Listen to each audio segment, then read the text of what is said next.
Hello, everyone. Welcome to another episode of a Brothers Creed podcast where we talk about motivation, experiences, and exploring what the world has to offer. We're the Thomas Brothers. I'm Ethan. And I'm Jared.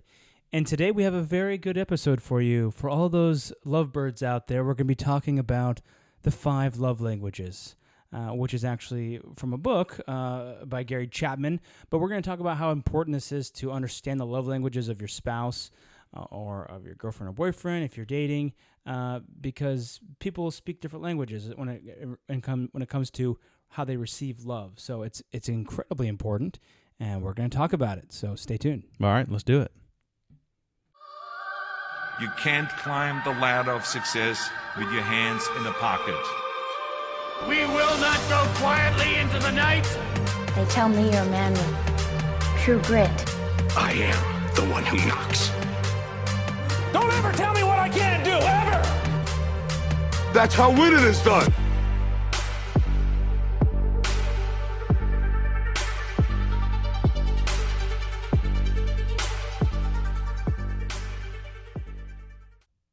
All right, so 5 love languages. This is definitely an interesting one. We had a couple people actually request this one, so that's awesome. We get a little participation from the audience, which is always good. Yeah, we went live on Instagram, so if you don't follow us on Instagram, you should. And then you get your brothers and sisters to do it as well, and all your friends. Yeah. And your kids, your wife, everybody. Yeah, exactly. Well, because we post a lot of good stuff, and like we post quotes and stuff to Instagram. We post clips from the episode, all kinds of stuff. So it's really good. Yeah, definitely. So getting into this, first what we wanted to kind of talk about was a little bit about maybe the organization of the family, some difficulties that we see in marriages today in the United States, and then get into these 5 love languages, talk about each one of them, and then how we can identify them and develop them, or act upon those. So to start off, wanted to just talk about marriage and divorce in the United States. There's lots of statistics out there about marriage and divorce and everything. Excuse me. Bless you. Everything in between, and it's kind of interesting because it doesn't all line up exactly, which it never will. You have different sources, different analysts doing different. What things. is it? Mark Twain said is like there's lies, damn lies, and then there's statistics. Yeah, seriously. So, just some of the statistics that I found is in the United States, there are the rate of marriage. So this is how many people are getting married per 1,000 is 6.8. 6.8 people per 1,000 people are getting married. 6.8 per 1,000 people are married. I think I read it, maybe you redid this, but I heard that 50% of this country is single. I don't know. Maybe. That's what I heard on recently, is that 50% of all the people in America are single. I of all different ages. Yeah, I wouldn't doubt it. It's interesting, too, because when I was looking through the data, and I looked at the on the census website, also the CDC had a bunch of this information on there as well.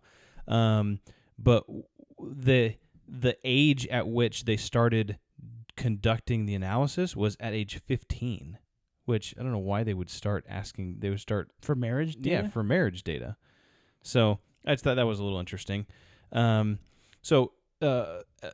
People get married at a rate of 6.8, per 1,000. And then to go along with that, divorce rate is 3.2 per 1,000. So, let's say, I don't know, in 6.2 people out of the 1,000 get married, then 6.8 out of the 1,000 get married, 3.2 of those are going to get divorced. Now, that's not to say that the exact same people that got married are going to get divorced in that time period, but it's a little bit less than 50%. But that's always kind of the statistic that I heard, was that it's around 50%. Well, I think that changes. That is just a general broad brushstroke across the country. I think it's. In fact, I know that it's different for like religious communities, and Yeah. then I know that it's different for people who are people who are more educated, and like different things like that. There's different things that make it more likely that someone sticks together.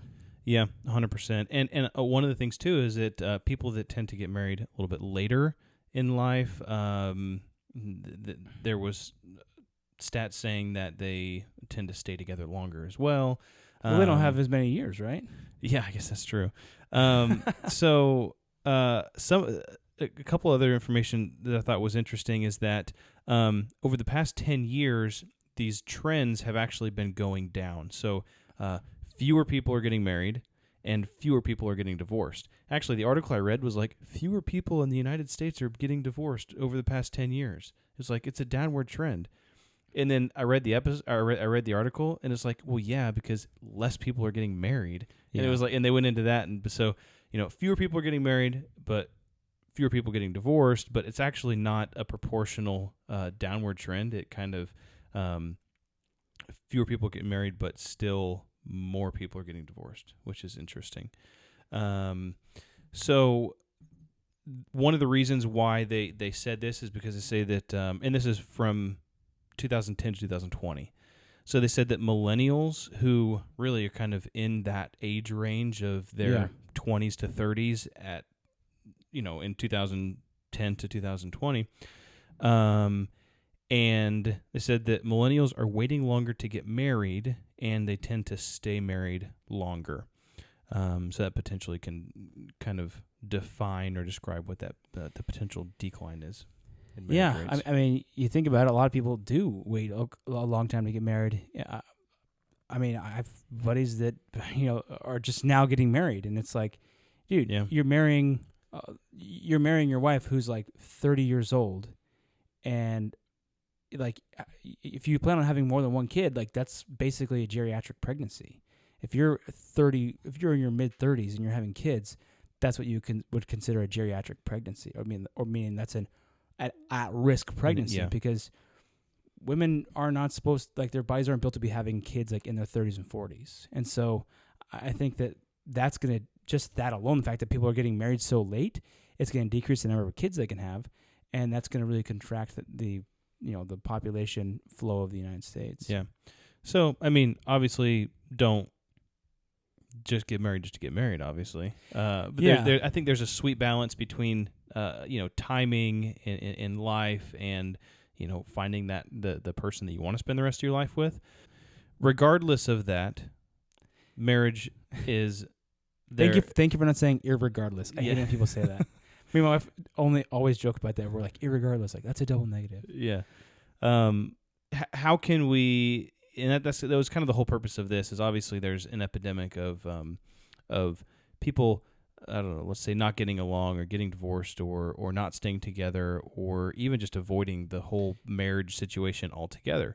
I think it's a mistake. Obviously, there are certain situations and circumstances that, hey, I don't know everyone's personal situation, and that's up for each person to decide. But what we want to talk about today is how can we do the best that we can with what we're given to better ourselves. Yeah, I think that's true. Like what you said, it's so important to, whenever I think about the divorce, I just think about all the kids. All the kids, they get left out, and they're spending weekends split between parents' homes. They've got people they don't know one of the other parents very well. That it's just a broken home, and I've known several people who have lived in that kind of a situation, and it's just a really bad situation. And I know that people try to say like, "Oh, we're gonna make it work. We're still best friends, but we're just co-parenting."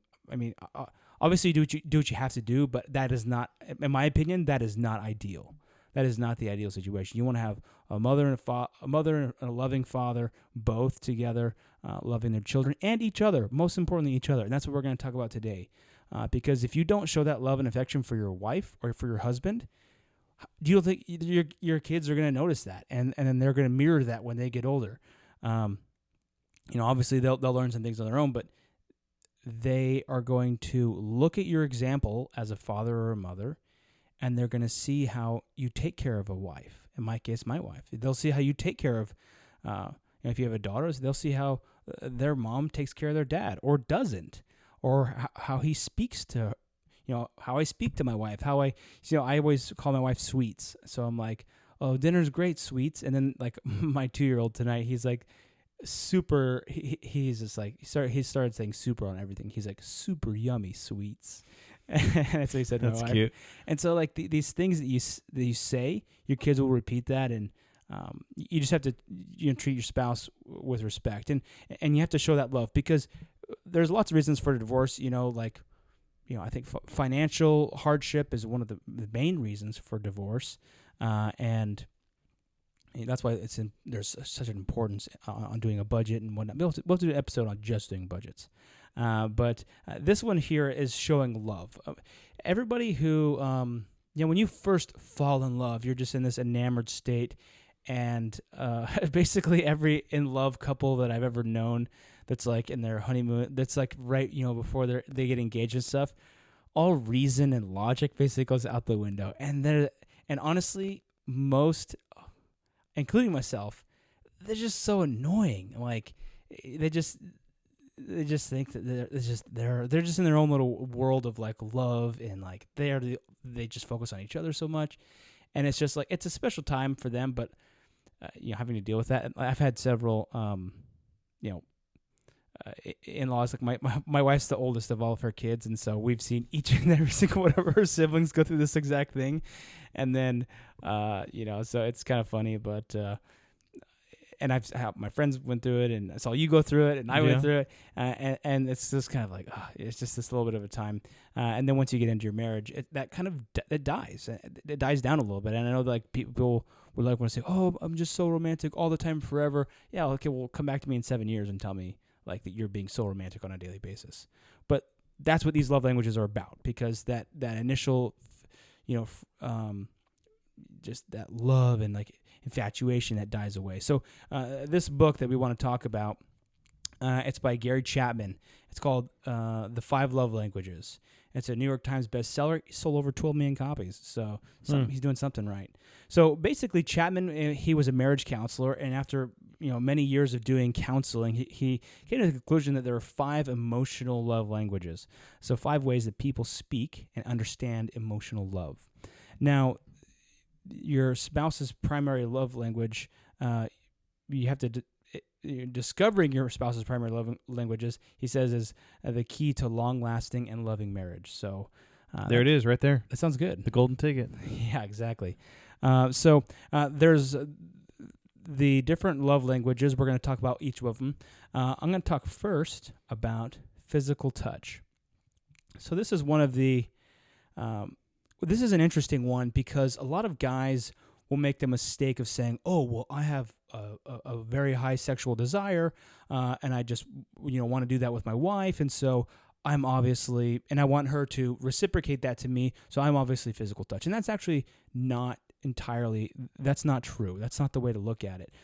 You kind of have to take that a little bit out of it. So in this case, and actually the quote here I had here was, it's not all about the bedroom. He said, a common mistake many men make is assuming that physical touch is their primary love language because they desire sexual intercourse so intensely. Well, I mean, I think most guys do that, but that might not be your actual love language. So what does love language, this physical touch love language, look like? These are people who feel love from maybe a pat on the back, or holding hands, or thoughtful touches, or hugs. They can, these ways are that they feel you can express love, excitement, concern, care through physical touch. So these people feel that. And so, like, there's a test that we'll talk about at the end that you can do that kind of tests these different things. And so, like, for an example, one of the questions would be, if your wife, what would be more meaningful to you? If your wife came up and gave you a hug because you were having a hard time, or she did some service for you because did something that you needed to get done that would help you out. how would you feel more love? And so just depending on how you lean, you're like, well, I personally am kind of in between. Well, I'll explain my results at the end, but anyway, these folks love that physical intimacy. Sometimes it is non-intimate touches, but it also can be intimate touch. So don't, as we're going through this, don't think to yourself, oh, well, I have to be physical touch because I love having sex with my wife. That's fine, but that doesn't mean necessarily you are only physical touch. So, and again, you can be multiples of these. You can have a different percentage of each of these. So one of the things I want to talk about on each of these is what can be hurtful to someone that has this love language. So in this case, it's someone neglecting someone, or abuse can be very destructive to someone that has a love language of physical touch. Yeah, that makes a lot of sense. And I really liked a lot of what you said is that, don't, and I was going to talk about this a little bit later, but don't kind of pigeonhole yourself into one specific love language. We're going to go over 5 of them, and it is 100% common for people to be different degrees of every single one of these.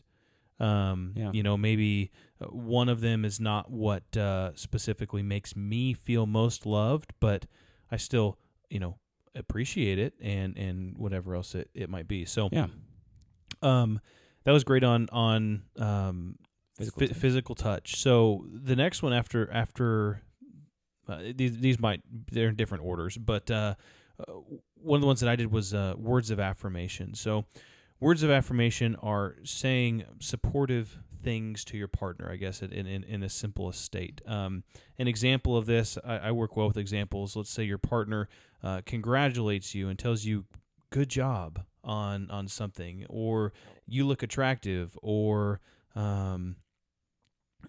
thanks you specifically for doing something or saying something. For me, just saying I love you, right? To or whenever my wife says I love you, that to me is important to me, and it specifically, it's something that makes me feel most loved and happy. And in my case, I know we said we're going to talk about it a little bit later, but words of affirmation is one of my primary love languages. Really? Quick story to go along with that. When Caitlin and I got married, right after that, the engagement stage, for a portion of which I actually lived in Jared's house, so he got to enjoy that. So Caitlin actually,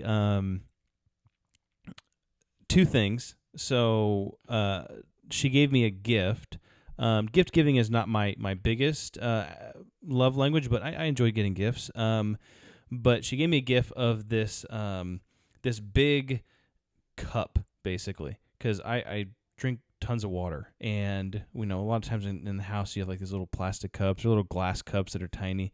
She got me this big like mug glass jar cup, and inside of it she took a bunch of little slips of paper and she wrote like a bunch of different things. It was like at least 50 things that she loved about me, or that she appreciated about me, or things that I did that she liked. And it was just like all of these phrases and things. And that was 9 years ago, and I still have the mug down in the cupboard, and I use it almost every day.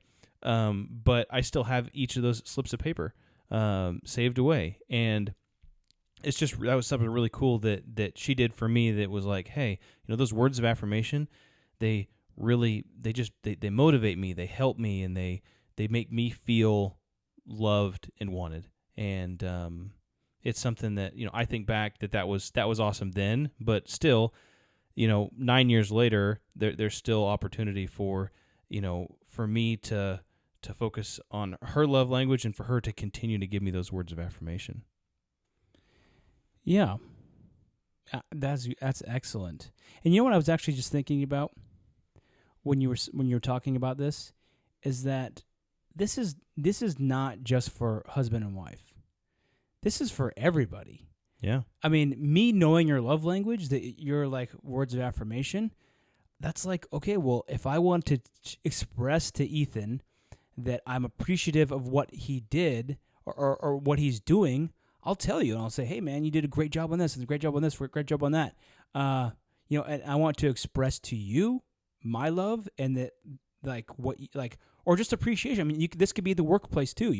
If you're like, hey, my employee did a great job, and they really, really like it when I leave a note for them, or they really, really like it if I, give them public praise, or they really, really like it if I, just give them, well, it depends on what workplace, but if I give them like a real big hug and just say, hey, thank you so much, This is, and with your kids too, man, like, this is just, I just started thinking about like, wow, this is for, not just for your spouse, this is for everyone. Like, your kids respond to that too. So whatever they are doing, you can show them that love in that way. Yeah, I completely agree. And it's called a love language, but I mean, I guess you could also consider you call it a like language or a friendship language or whatever else. I mean, us as business partners, yeah. I mean, if you want to make someone else, or you want to build a relationship with someone, then identify what makes them most happy and feels most comfortable to them, and what fills their love tank. Yeah, for sure. Yeah. Oh, one of the things I want to mention there also on that one, for those who have affirmation as their love language, what hurts them is insults. Insults can leave the person who's doing the insulting in trouble, and those are not easily forgotten. Yeah. So that's good. That is something to be cognizant of. So let's talk about the next one here, quality time. So the quality time is about giving another person your attention. So spending time with your mate is a common pursuit. In common pursuit, meaning you're doing something together. You're communicating, and you're not being distracted. That is really one of the main things. One of the things here I had was one of the most common dialects is that of quality conversation. So a dialect of language, By quality conversation, Chapman means sympathetic dialogue where two individuals are sharing their experiences, thoughts, feelings, and desires in a friendly and uninterrupted context. You know how hard it is to have that kind of a conversation with 4 kids running around the house? It can be pretty difficult. So you got to make special time to do that. He said that essential ingredients for quality activity are at least one of you wants to do it. So, at least, hopefully you're not doing stuff that neither one of you likes to do. 2, the other is willing to do it. So don't be like, oh, I hate watching these movies, or oh, I hate talking to you about this topic. That's not gonna jive well. And then the last one is both of you know why you're doing it, and it is to express love. And I think that sometimes I'm doing something with my wife, and I feel like, oh, this is quality time. I'm giving her because my wife's love language is mainly quality time, and I'm like, oh, I'm giving her quality time right now. But and maybe both all the first 2 of those are ticked, but she doesn't know that that's what we're doing. And then so later she'll be like, well, I just feel like my love tank is low. I was like, well, I just spent time with you. And then she's like, well, we didn't define that was this. So you got to make. It's said that make sure that both of you know that is how you're expressing your love, because I think it's important. And it's not like a knock to my wife. It's just that like maybe she thought that I was just like hanging out, but I was maybe trying to be intentional. You just got to be a good communicator. I think that's a lot of what it is. I think it's communication. You don't know what you don't know, and you can't. My wife and I were watching a show the other day. Actually, it was a show called Married at First Sight. My wife's told me about that show. It's interesting. My wife watched it, and I watched a couple episodes, and it's just really interesting. So now I get upset when she watches it without me. No, but an example of this, the communication is the wife in Married at First Sight basically is 2 strangers that they're paired together by a pastor and a psychologist, like a matchmaker type thing, and they basically meet for the very first time at the altar. They get married and then they're married. And they have 8 weeks to live together, do everything together, be married, to decide if they want to stay together or get a divorce. It's really a terrible thing, but maybe not terrible. It would be really weird. But one of these people, they'd been married for about 6 days. They'd only known each other for 6 days, and the wife said something to the husband, and it really rubbed him the wrong way. She was just like kind of a playful person, and she said something playfully, but he's more serious, and he took it seriously. And he felt like she was belittling her. Now, we saw that from the background because we're watching the show, and he told the cameras that off camera. But how he reacted to it is he just completely shut down.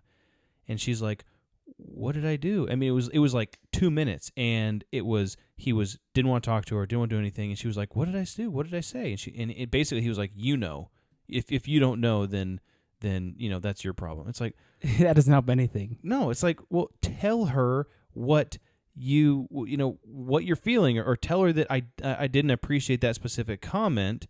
And then, I mean, eventually they got there, but it was like after this big blowout where he like left and all this kind of stuff. And it's just, man, that communication, if people were just honest and truthful with each other, it would solve all the world's problems. And don't expect your spouse to be a mind reader, Yeah.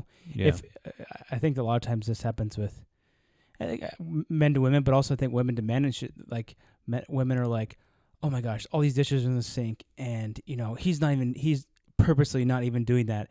And then the guy sitting on the couch like, "Man, that was a great burrito for dinner. I'm so thankful that she made that. She made a great dinner." And it's like it just didn't even cross his mind. And I think that a lot of times, like my wife has been like, "Okay, I'm not a mind reader." I'm like, if you want something, ask me. But if you don't ask me, and you don't communicate it to me, how am I supposed to know?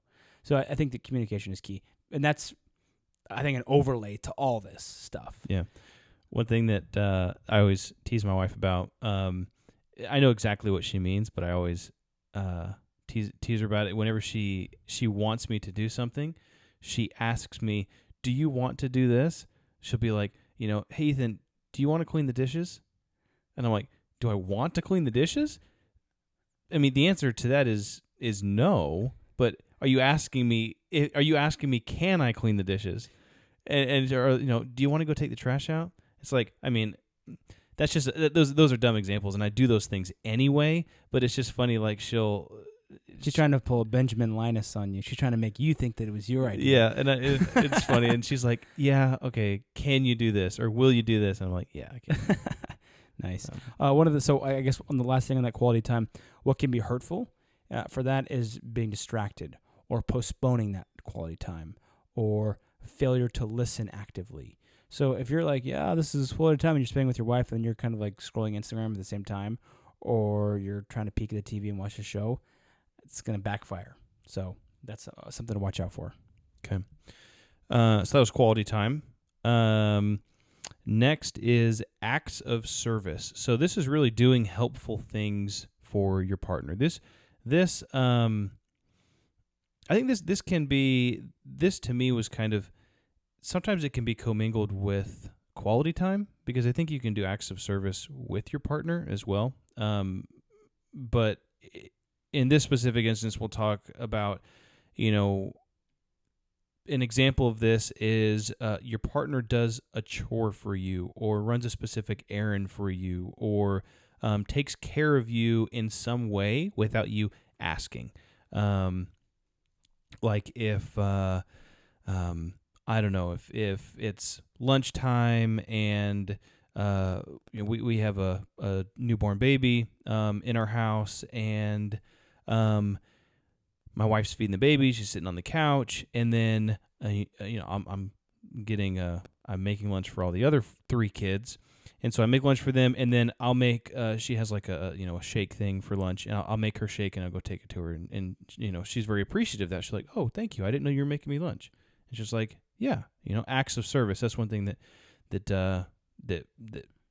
my wife appreciates a lot, is those small things that really add up, and they have a significant meaning.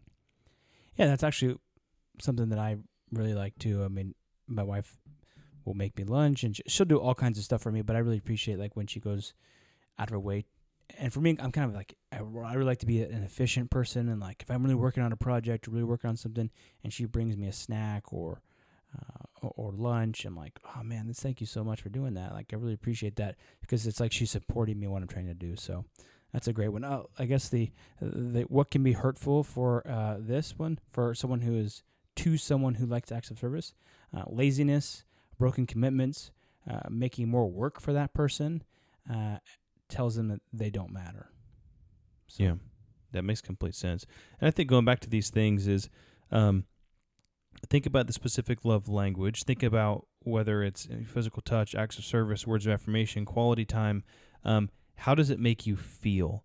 If it makes you feel the most loved and happy, then that's potentially what your primary love language is.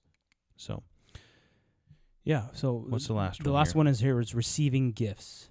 So some people like really receiving gifts. Typically, it's something that you can hold in your hand, and it's a way to express, "Hey, look, I'm thinking about you. I'm loving you," and it does not necessarily have to be an expensive thing. Just a note or so a token of love or expression that shows you put effort, thought, and maybe even sacrifice to deliver that gift.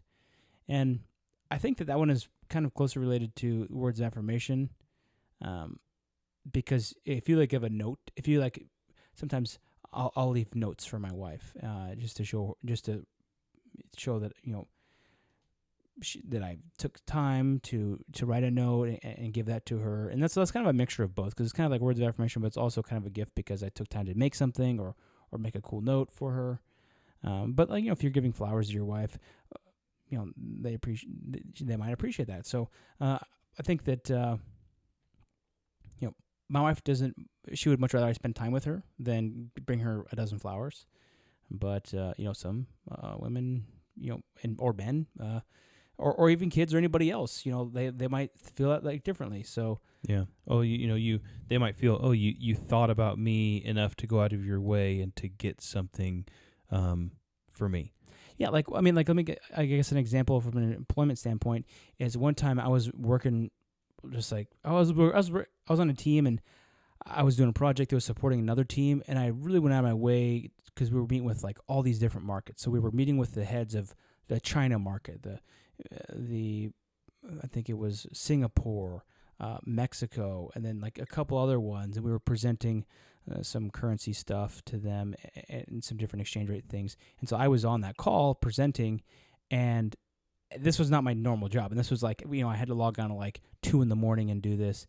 And my boss gave me a $30 gift card to just the movie theater and said, "Hey, thank you for all your hard work. I know that I really appreciate that." And I was like, man, he didn't have to do that. And so that so I did really appreciate that. Even though it was a small gesture and it was just basically a one date night with my wife, I really did appreciate that in a work setting. And so sometimes it can be a little bit different in a work setting because I appreciate that a lot more than a hug, Yeah. But even though I'm a physical touch person, but so it might be a little bit different for the workplace. Yeah, there's a time and a place for things, and like you said, people have we can kind of blur the boundaries between some of those things, and you kind of multiple ones. So yeah, definitely.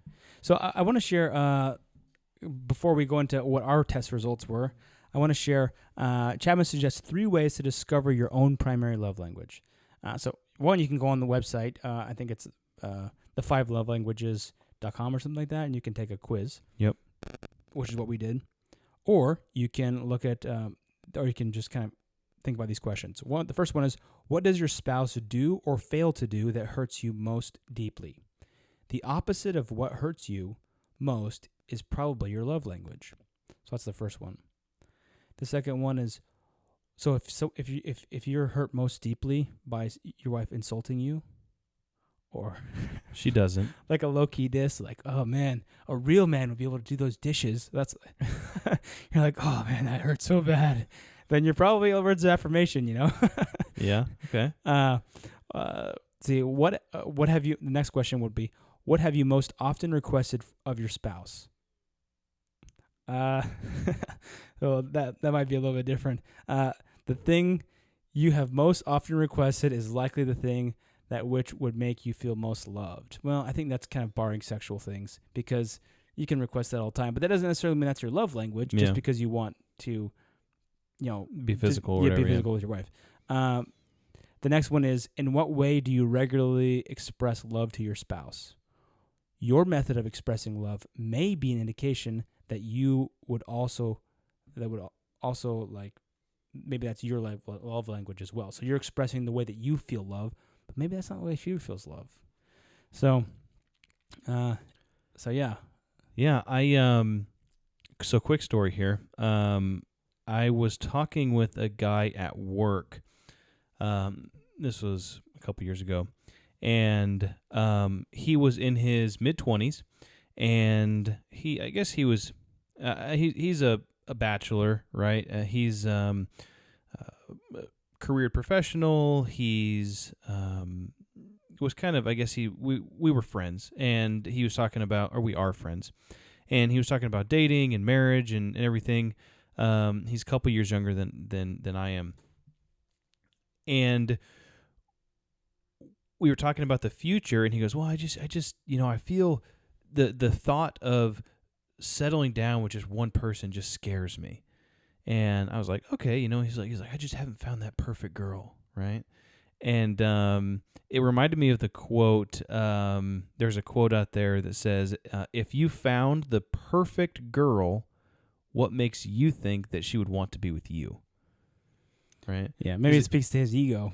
Yeah, I mean, well, the same thing too. I mean, I think a lot of times you say, "Oh, I'm looking for the perfect girl." Well, am I the perfect guy for that perfect girl? If I found that perfect girl, is she going to be like, "Oh, Ethan, you're the perfect guy too," and now it's just this match made in heaven that's going to be forever, right? So, and I told him that, and he was just like, yeah, okay." And I said, because there's no perfect situation. There are no two people that are exactly alike. You can't clone yourself and marry yourself and whatever else. Even if you did clone yourself, you'd have different experiences growing up, and then you'd have potentially different love languages. And so I was saying that there, in marriage and even in dating and getting to that point of wanting to spend your life with somebody, there must be compromise. Yep. And he was like, "Well, yeah, okay." And it was funny because during this conversation, there was another guy in the cubicle next to us who is our friend too, and he kind of peeked over the cubicle, and he goes, "Don't you dare tell him to compromise." He's like, "He doesn't have to settle for anything." He was like, he should be 100% satisfied in whatever he wants. And you're like, he was kind of joking, and you're like, "I'm not saying that he's compromising. I'm saying that the perfect girl's compromising." Yeah, and he was like, "Don't tell him to settle."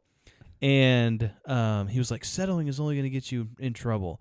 And I was like, "Okay, first off," and we were all joking around at this point, but I said, "First off, settling and compromising are two completely different things." And we don't have to go into that right now, but compromising is not settling. And number two, I was like, "I don't think we should be taking advice from you because this guy had just finalized a divorce from his wife."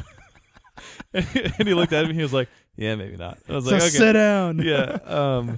But in basically compromising is So what is the what is the difference between compromising? So compromising. What is your thought on the difference between compromising and settling? So settling, I feel like is more passive, right? Settling is just like, okay, it is what it is. I'm never gonna hope for, I'm never gonna hope for things to get better. It's just this. I can't do any better. This is all I'm worth. I feel like that's settling. Compromising, I feel like is active. You find someone and you do what you can to find their love language and attack that and really support them in their love language as long as they are willing to do the same for you. And that to me is like a compromise. It's almost like a quid pro quo. You give me this, I'll give you that. And maybe that's maybe kind of more streamlined or business approach to it. But whenever you do it in marriage, it's more I'm going to give you this because I love you, and then the other person is going to give you something else back. Maybe it's not the same thing. Maybe it's something different because they love you, and then you both compromise and to come up to the best solution to a potential issue. That to me is what. Or maybe is. maybe a different way to say it is just like choosing your battles right. I mean, not everything. Like you can't. It would be boring to be married to someone exactly like you. So, being married to someone who's a little bit different and can, give you different opinions and different thoughts and stuff like that.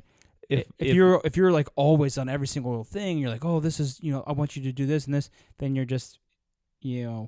If my wife had all the same exact weaknesses that I did, then that would be a huge gap in our life. Yeah. And so I think differences are good and differences should be celebrated, because I think it brings benefit to any relationship. So yeah. But it was just a little funny story that That's funny. Well, I think that you're right. One, you have to compromise, but two, I think it's important to grow together. Yeah. And to learn together and be willing to admit when you're wrong. Yeah. And I think too, people's love languages. So the love languages are, again, words of affirmation, acts of service, receiving gifts, quality time, and physical touch. So those are the five love languages. Now, I think people, they kind of have their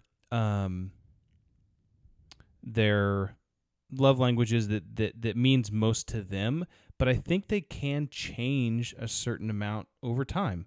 If someone, let's say a girl, her love language is physical touch, but she just has a baby and she is going through a really difficult time with body and mind and everything else, she probably doesn't want to be touched.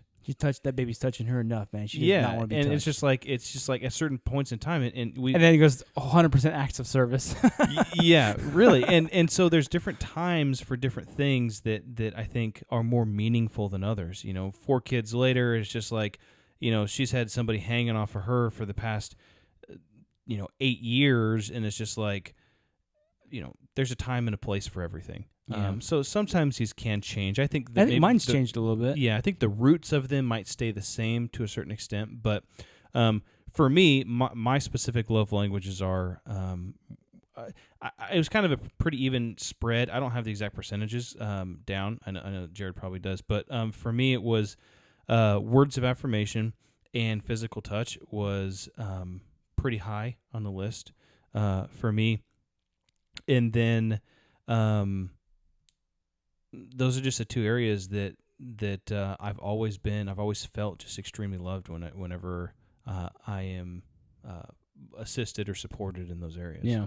So I took the quiz, and it gives you like a percentage breakdown here, and I'm 0% receiving gifts, 17% quality time, 30% physical touch. So that's, I guess you could say that's my primary, but the other ones, 30% is not a primary. Words of affirmation was 27%. And then acts of service was the other one. So, I as well, I like that physical touch, but also acts of service is so important to me. I think that's probably become more important to me now because I'm so busy. I'm doing so many things that when my wife does do those acts of service and it's such a support to me, I just appreciate that so much. And so I think that sometimes, like, and being an efficient person, it's like, I appreciate your pats on the back and like you're holding my hand, but like I need that hand to type on this keyboard. And like, so if my wife makes me, just is supporting me or like, hey, I can get you this or I can get you that, or, that's just actually doing something. Yeah. To help me get towards my goals, and her supporting me towards my goals and whatnot is really good. So, it makes me think of, you remember the movie Moulin Rouge? Of course. Great movie. So Ewan McGregor's great in that movie. Yeah, his voice is awesome. The line that he types in his thing and that the guy kind of has in the play at the end, it says, "The greatest thing you'll ever learn is just to love and be loved in return." Yeah, I always thought that was great. It was just like, man, that's powerful to be able to love someone in the way that they need to be loved, and then me to be loved in return in the way that I feel like I need to be loved. I think that's the special sauce. That's great, man. I think that's a great quote to end on. That's awesome. Well, I think this has been great. Hopefully, it's been uplifting to you guys. If not, go read the book if we haven't done it justice. But I think we did a pretty good justice. Listen to the today. podcast first, and then go read the book. Yeah, this is the Cliff Notes version, and then you can go read the book. But it's really good, and I know that I've kind of been aware of this for some time, and I feel like it's worked in my life a little bit to understand what my wife's love language is. And I encourage you to find that, guys, to go take the quiz. Have your wife take the quiz. If you're single, take it and understand what you do, what you like, how you feel that love. And share that in a relationship. It's not my wife's responsibility to try to do all this analysis and figure out what my love language is. It'd be a lot easier if I took the test. Well, I did, but and tell her, hey, this is my love language. So then she could focus on that instead of trying to figure out what it specifically is.